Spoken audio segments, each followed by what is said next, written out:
আজ ছিল কৌশিকী অমাবস্যা। তো কৌশিকী অমাবস্যার দিনকে আমি একটা মায়ের মন্দিরে যাব, লোবা মায়ের মন্দির যাচ্ছি। তার জন্য আমি নিজেকে একটু তৈরি করে নিয়েছিলাম, একটা মন্দির যাব বলে একটু হালকা কালারের শাড়ি পরে নিয়েছিলাম।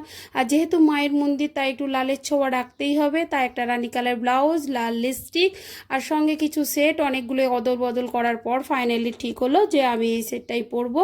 আর তার সাথে পরে নিয়েছিলাম একটু বড় কানের দুল, কারণ ওই ঝুমকো যা শাড়ির সাথে ঝুমকো তো মানাবে, তার জন্য শাড়ির সঙ্গে ঝুমকোটাই পরে নিয়েছিলাম। আর এর সাথে পরে নিয়েছিলাম একটা ছোট্ট টিপ আর লাল লিপস্টিক। তবেই না একটা নারীর পূর্ণ সাজ। তার সাথে নিয়ে নিয়েছি একটু সিঁদুর, এটা তো চিহ্ন রাখতেই হবে আমি বিবাহিতা। আর তার সাথে নিয়ে নিয়েছিলাম একটু পপ পপ করে পাউডার, কারণ এটা তো ধরে রাখবে ঘামটাকে। আর এই যে একটা ব্যাগ নিয়ে আমি এখন রেডি। তারপরে পরে নিয়েছি আমার ফেভারিট জিনিস, একটা ঘড়ি, কারণ শাড়ির সঙ্গে ঘড়ি তাহলেই হবে সুন্দর একটা নারী। আর এখন ফাইনাল আমি কমপ্লিট।